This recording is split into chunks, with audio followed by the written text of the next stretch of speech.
नमस्कार, प्राइम 4 में आपका स्वागत है। मैं हूं विद्यानाथ झा। आज आरजेडी नेता और लालू यादव के बेटे तेजस्वी यादव ने राघोपुर में नॉमिनेशन किया। इस दौरान उनके साथ लालू यादव, राबड़ी देवी और मीसा भारती भी मौजूद हैं।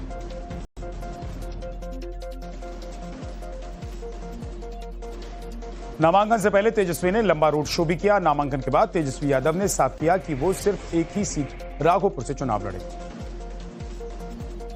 लगातार 2 बार से राघोपुर की जनता जो है हम पर भरोसा की है और जनता जो है मालिक है और ये तीसरी बार जो है हमने नामांकन जो है राघोपुर से की है और मुझे पूरा भरोसा है कि राघोपुर की जनता जो है इस बार पुनः जो है उस पर विश्वास करेगी और हमारा एक संकल्प है और जो संकल्प है आपको भी पता है कि कोई ऐसा परिवार ना बचे, यानी हर एक परिवार के पास एक सरकारी नौकरी हो। बेरोजगारी को जड़ से हमको मिटाना है, बिहार को आगे ले जाना है।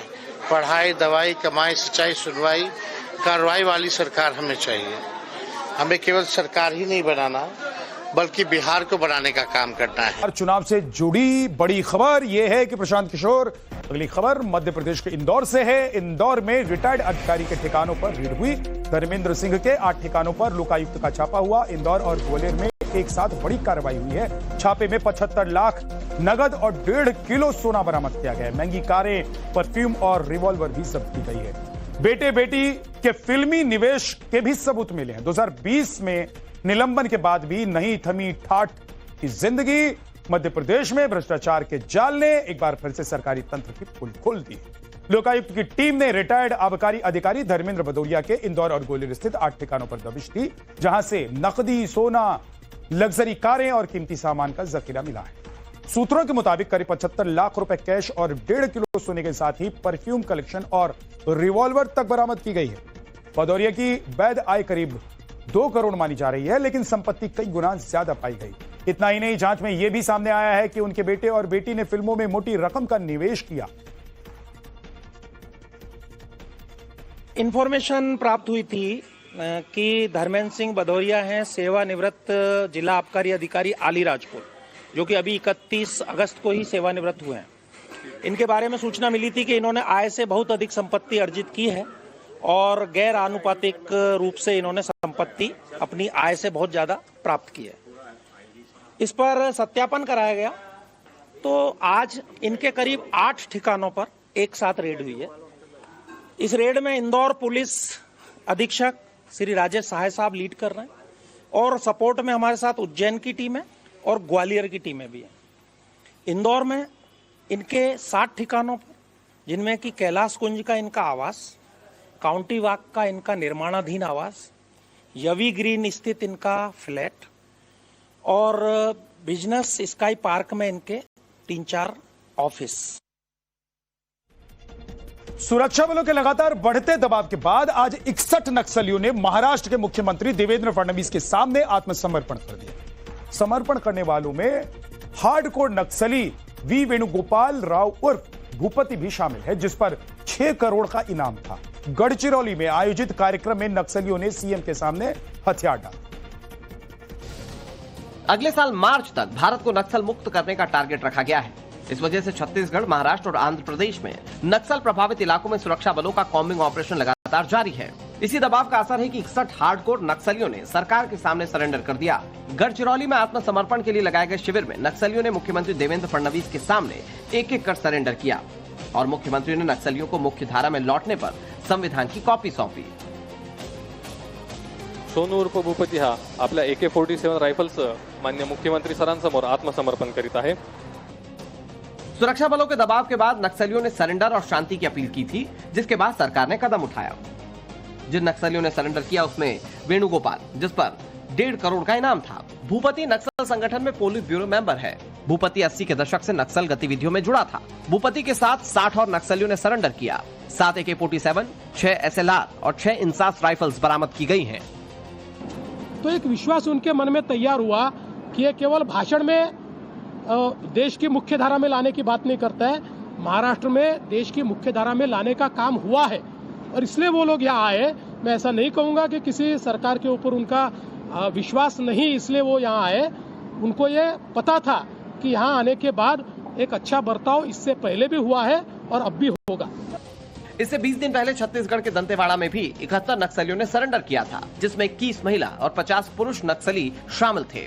इसके अलावा सुरक्षा बलों ने 23 सितंबर को नारायणपुर जिले में सेंट्रल कमेटी के 2 माओवादी लीडर राजू दादा और कोसा दादा को मार गिराया था।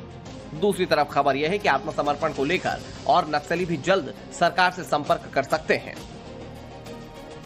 यूपी में पिछले 48 घंटों में पुलिस ने 8 और एनकाउंटर को अंजाम दे दिया है। बीती रात इंदिरापुरम और झांसी में एनकाउंटर हुआ। इसमें पुलिस ने इंदिरापुरम से एनकाउंटर के बाद 25,000 के इनामी बदमाश को गिरफ्तार कर लिया है। आरोपी के पास से अवैध तमंचा, कारतूस बरामद की गई है।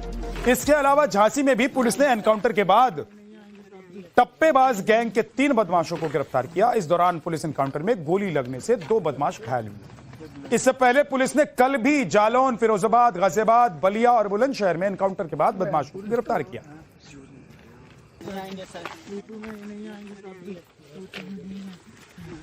यूपी में जब से योगी की सरकार आई है तब से बदमाशों के ऊपर ताबड़तोड़ एक्शन हो रहे हैं। पिछले 8 साल के रिकॉर्ड की बात अगर करें, जब से योगी आदित्यनाथ जी की सरकार है तब से अगर हम बात करें तो क्या हुआ है आपको बताते हैं। आज 8 साल में 15,726 मुठभेड़ें हुई हैं। अब तक 31,960 अपराधी गिरफ्तार किए जा चुके हैं। एनकाउंटर में 18 पुलिसकर्मी शहीद भी हुए हैं।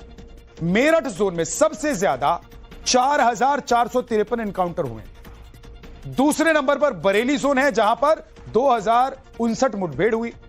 आगरा जोन में 2,374 एनकाउंटर्स हुए और वाराणसी जोन में 1,108 मुठभेड़ हुई, जबकि लखनऊ जोन में 846 मुठभेड़ हुई, जबकि गाजियाबाद में 736 मुठभेड़ हुई और प्रयागराज जोन में 572 मुठभेड़ हुई।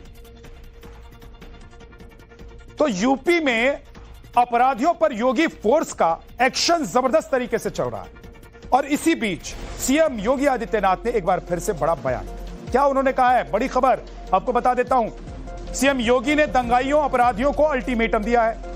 उन्होंने कहा कि बेटी की सुरक्षा से खिलवाड़ मंजूर नहीं है। खिलवाड़ किया तो अगले चौराहे पर यमराज तैयार मिलेंगे। हमारी सरकार दंगाइयों के सामने घुटने नहीं टेकती। जो जिस भाषा में समझेगा उसे उसी भाषा में जवाब दिया जाएगा। योगी ने कहा कि बेटी की सुरक्षा के साथ खिलवाड़ किया तो तय मानिए कि अगले चौराहे पर यमराज टिकट काटने के लिए तैयार खड़ा होगा। साथ ही योगी ने दंगाइयों को भी चेतावनी देते हुए कहा कि उनकी सरकार दंगाइयों के सामने घुटने नहीं टेकती। जो जिस भाषा में समझेगा उसे उसी भाषा में समझाएगा। हमारी सरकार जानती है भेदभाव किसी के साथ नहीं, सुरक्षा सबको प्राप्त हो रही है।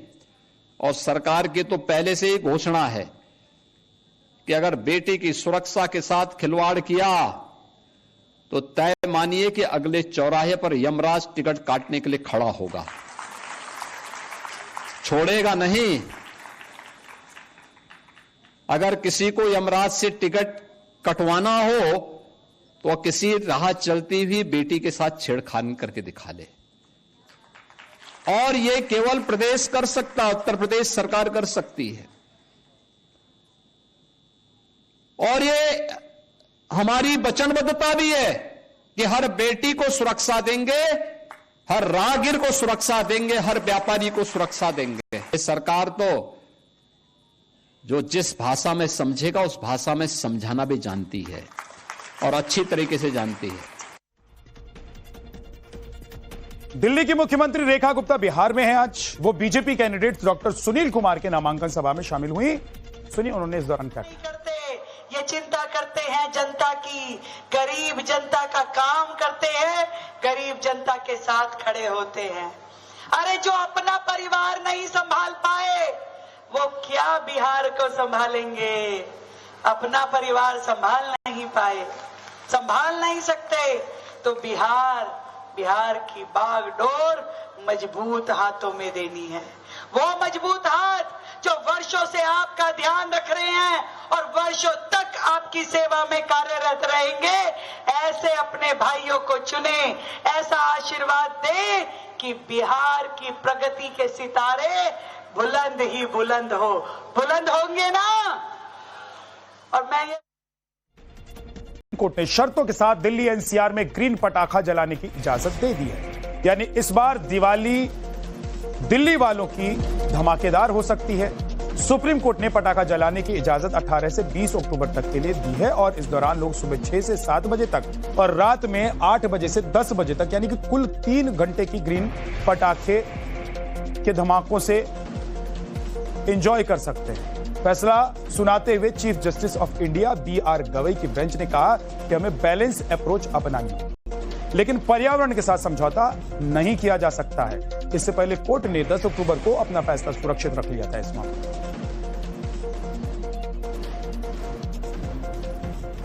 इन ग्रीन पटाखों को जलाने की सुप्रीम कोर्ट ने इजाजत दी है। वो होता क्या है वो भी अब आपको बताता हूं। ग्रीन पटाखों में अलग तरीके के बारूद का इस्तेमाल किया जाता है। पारंपरिक पटाखों की तरह बेरियम नाइट्रेट का इस्तेमाल नहीं होता है इसमें। ग्रीन पटाखों में कम धुआं, कम सल्फर और सल्फर डाइऑक्साइड निकलता है। साथ ही 110 से 125 डेसिबल तक ही इसकी आवाज होती है। एयर पॉल्यूशन में भी 40% तक कमी होती है इसकी वजह से, और कम धुआं छोड़ने से पर्यावरण को कम नुकसान पहुंचता है। कुल मिलाकर ग्रीन पटाखों से 30% तक कम प्रदूषण होता है, ऐसा माना जाता है।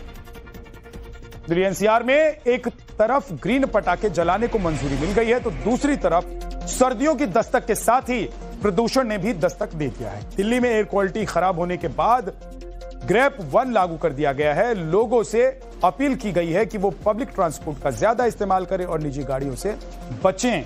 साथ ही कंस्ट्रक्शन के काम पर रोक लगा दी गई है। दिल्ली में AQI यानी कि एयर क्वालिटी इंडेक्स 200 से ऊपर दर्ज की गई है, जिसकी वजह से ग्रेप 1 को लागू करना पड़ा है। साथ ही सभी एजेंसियों को प्रदूषण पर नजर रखने के निर्देश भी दिए गए। और अगर AQI और खराब होता है तो ग्रेप 2 और 3 भी लगाया जा सकता है।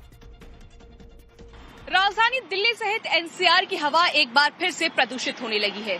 AQI लेवल इस वक्त खराब श्रेणी में पहुंच चुका है। दिल्ली की बात करें तो AQI 206 है। इसके साथ ही NCR की भी हवा इस वक्त बहुत खराब श्रेणी में पहुंच चुकी है। अगर बात करें तो इस वक्त हम दिल्ली के अक्षरधाम इलाके में मौजूद है। अक्षरधाम मंदिर के पास की तस्वीर दिखाते हैं कि आपको सुबह के वक्त धुंध की चादर साफ दिख रही होगी और दिवाली और ठंड के दस्तक के साथ ही राजधानी दिल्ली की हवा हर साल की तरह खराब होने लगती है। और इस साल भी आप देखिए कि कल जैसे ही AQI लेवल पुअर कैटेगरी में पहुंचा, दिल्ली में ग्रैप 1 स्टेज लागू कर दिया गया है, जहां पे कंस्ट्रक्शन साइट पे एंटी स्मोक गन लगाना मैंडेटरी होगा। इसके साथ ही ओपन वेस्ट बर्निंग पर कार्रवाई की जाएगी। कोयला और लकड़ी आप बाहर जला नहीं सकते। प्रदूषण फैलाने वाली गाड़ियों पे कार्रवाई की जाएगी। इसके साथ ही जो पुरानी गाड़ियां हैं पेट्रोल और डीजल की, उस पर भी कार्रवाई की जाएगी, क्योंकि प्रदूषण का जो स्तर है जैसे ही बढ़ता है, ग्रैप के अलग अलग स्टेजेस जो हैं वो लागू किए जाते हैं। फिलहाल ग्रैप का पहला स्टेज लागू किया गया है और निर्देश दिए गए हैं, लेकिन फिलहाल आप तस्वीरें देख के अंदाजा लगा सकते हैं कि किस तरह के हालात एक बार फिर से दिल्ली NCR में बनने लगे हैं।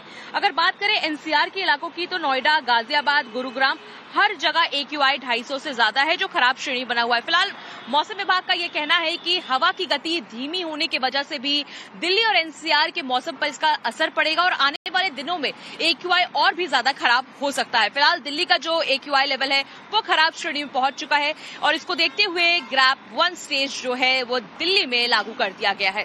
कैमरा पर्सन सत्येंद्र के साथ भावना किशोर, टाइम्स नाउ भारत के लिए। चुनाव से जुड़ी बड़ी खबर यह है कि प्रशांत किशोर विधानसभा चुनाव नहीं लड़ेंगे। पार्टी ने तय किया है कि मैं चुनाव नहीं लड़ूं। पीके ने कहा है बिहार में भ्रष्ट नेताओं को प्रशांत किशोर की चेतावनी, सत्ता में आए तो 1 महीने में होगा एक्शन। पीके 100 सबसे भ्रष्ट नेताओं की लिस्ट बनाई जाएगी। जन सुराज प्रमुख प्रशांत किशोर ने दावा किया है कि अगर उनकी पार्टी सत्ता में आई तो तेजस्वी और लालू समेत सभी भ्रष्ट नेताओं की लिस्ट बनाई जाएगी और सभी पर पहले महीने के भीतर सख्त कार्रवाई की जाएगी। पीके का टारगेट है कि सत्ता में आने पर 100 भ्रष्ट नेताओं पर कार्रवाई की जाए।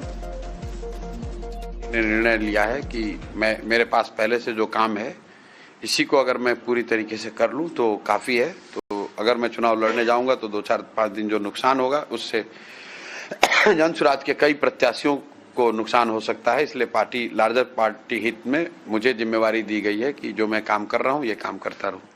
इन सारे कामों के साथ, पॉजिटिव काम के साथ एक नेगेटिव डिस्ट्रक्टिव काम होगा कि एक नया कानून बनाया जाएगा जिसमें 100 सबसे भ्रष्टतम नेता और अफसरों को चुनकर उनके खिलाफ प्रोसिक्यूशन का प्रावधान किया जाएगा, ट्रायल कोर्ट बनाए जाएंगे ताकि साल भर के अंदर अंदर 100 सबसे भ्रष्ट नेता और अफसरों को न सिर्फ उन पर चार्जशीट फाइल किया जाए, उनको प्रोसिक्यूट किया जाए, बल्कि उनके द्वारा अर्जित की हुई संपत्ति, बिहार से लूटे हुए संपत्ति को वापस उनसे। बिहार विधानसभा चुनाव में कांग्रेस ने अभी तक टिकट्स का बंटवारा नहीं किया है, लेकिन असंतोष अभी से दिखाई देने लगा है। पटना में एक प्रेस कॉन्फ्रेंस के दौरान कांग्रेस महिला जिला ग्रामीण अध्यक्ष अजीता पांडे फूट फूट कर रोने लगी। अजीता पांडे ने आरोप लगाया है कि कांग्रेस पार्टी अपने पुराने और समर्पित कार्यकर्ताओं को दरकिनार कर बीजेपी से आए लोगों को टिकट दे रही है और ये सब कुछ नेताओं के इशारे पर हो रहा है। अजीता पांडे ने भावुक होते हुए कहा कि 35 साल से जुड़े कांग्रेस के पुराने नेता अशोक गगन को दरकिनार कर रही है पार्टी और उनका टिकट अखिलेश प्रसाद सिंह के दबाव में रद्द कर दिया गया है। प्रियंका दीदी बार बार बोलती हैं आधी आबादी पूरा हक और उनको जोड़ने की बात करती है। जब हम उनको जमीन पे जोड़ रहे थे, उन कार्यकर्ताओं को जमीन पर जोड़ रहे थे, तब किसी ने पार्टी से ये चीज नहीं कहा कि इस काम के आधार पर हम आपको टिकट नहीं देने जा रहे हैं, हम आपको टिकट देंगे आपकी पैरवी के आधार पर। अभी डॉक्टर अशोक गगन सर जो टिकट मांग रहे थे, उनका टिकट इन लोगों ने काटा। डॉक्टर अखिलेश प्रसाद सिंह जी की वजह से ये टिकट कटा है, इस बात को हम लोग पर्सनली जानते हैं। एवरीबडी नोज, आप पता कर सकते हैं। डॉक्टर अखिलेश प्रसाद सिंह जी को पता नहीं क्या दिक्कत है इनसे, उन्होंने जानबूझ के इनका टिकट कटवाया। वो चाहते नहीं है कि कोई भी मजबूत चेहरा, कोई भी ऐसा मजबूत व्यक्ति जो समाज को जोड़ सकता है, जो कांग्रेस को जमीन पे खड़ा कर सकता है, वो सामने आए।